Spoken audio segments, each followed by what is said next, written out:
So now I'm back and performing. No, kidding. So again, thank you for being here, and I want to thank the Met House Conservancy for kind of facilitating my being able to do this.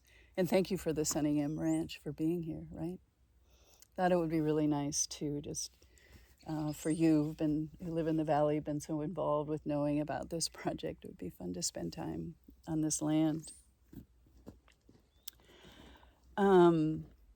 Before we go further, I want to make a land acknowledgement. I want to acknowledge this. We are on the unceded territories of the Methow people, and I want to honor their stewardship for thousands of years. And I hope I can learn from their relationship with the land, their spirit of cooperation and reciprocity. I also want to acknowledge that mindfulness and the meditation practices that go along with it is also an ancient tradition, and it stems from ancient Buddhist tradition, ancient Asian Buddhist traditions. I'm not Buddhist, and this is not a Buddhist session, but I don't feel right not acknowledging the important history of this tradition.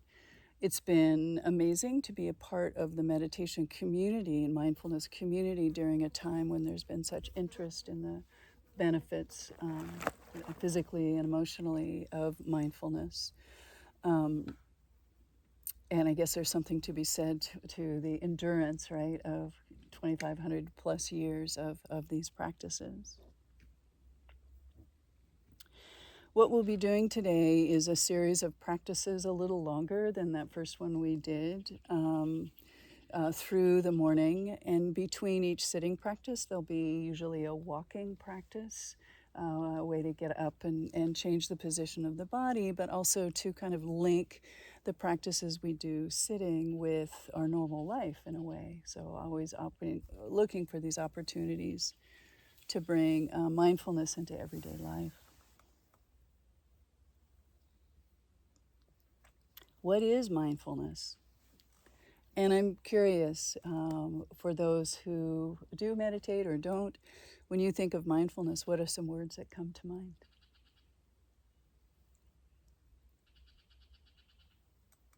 Presence. Oh, and it's okay to speak. Present, thank you. Pardon?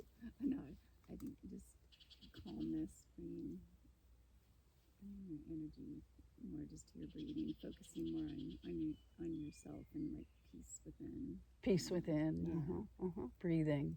Yes. Calmness. Yeah. Okay. Yeah. Anything else? Attention. Awareness. Mm-hmm. Yeah. Yeah, the books say mindfulness is being aware of present moment experience, what's happening right now, without judgment. That's, to me, really, that's the hard part, that we can be with what's happening right now, even if we don't like it, with a clarity of mind. It turns out we spend over half the time our minds spend half the time not in the present moment, either thinking about the past, ruminating about the past, I'm sure that's familiar to everybody, or thinking about the future, worrying about the future, what's going to happen, what's this day going to be like, right? So that's really normal and an amazing part of our human brain. But it also turns out that that this ability to be present right here, even if what is going on is something we don't like, is beneficial. And this doesn't mean being complacent, going, oh, okay, well, that I see something happening. Well, I'm present with it. I know it's happening. It doesn't mean being complacent. In fact, seeing life clearly can sometimes be a call to action. So mindfulness is a skill to be in this present moment. And it's a skill that's developed through meditation, just a little bit like learning to play the piano. You learn scales, practice the scales, and meditation is much like that for being mindful. I got into meditation and mindfulness during a very difficult time in my life. And what it taught me specifically was about all the stories I was making up in my head that was causing me pain. It was in the context of a divorce. And oh my goodness, my creativity, my creative imagination went wild with all these what ifs, what it could have, what's he doing, blah, blah, blah.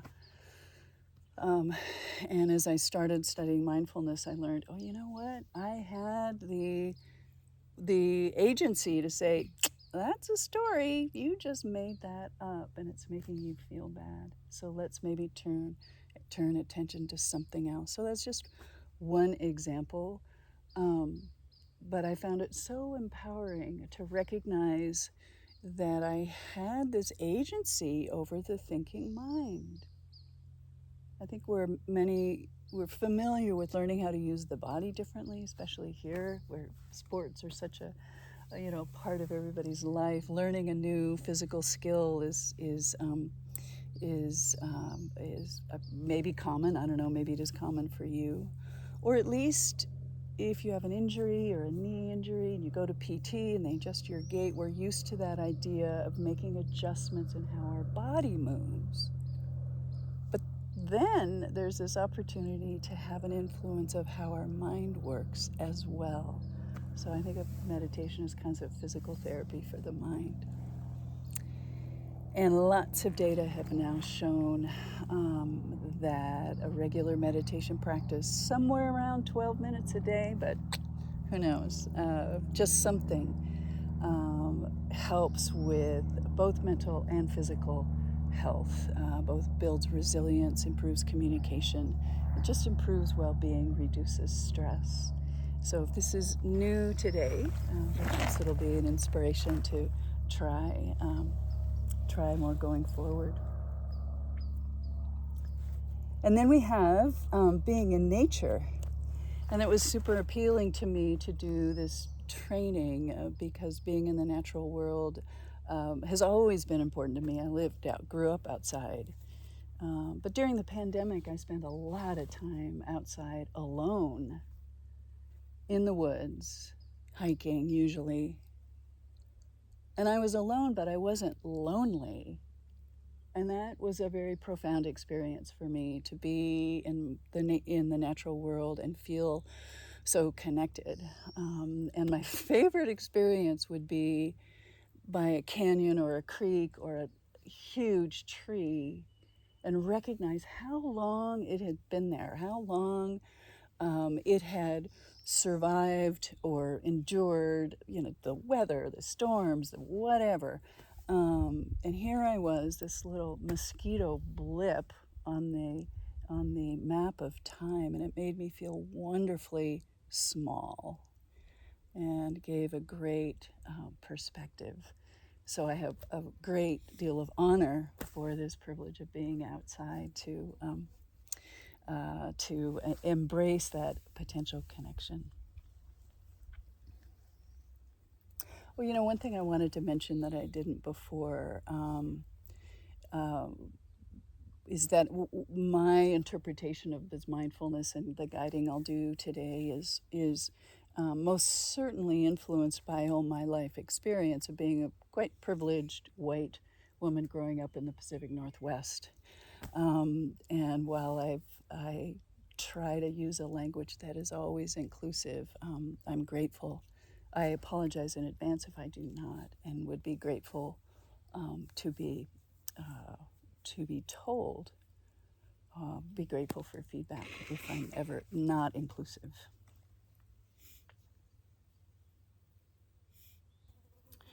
The So spending time in nature, my hope is that we as a group can kind of cultivate a sense of being connected to this world, not visiting, but actually being part of it. And in more a global sense, that over time, my wish would be that as one connects with this natural world in a meaningful way, we care to take care of it. It needs our help. Yeah. We are not separate from this natural world, though sometimes we can get into a mindset where we feel separate. Okay. Are there any questions about the day? Okay, great. Then would you like to stand up for a moment before we go into our next practice? Yeah.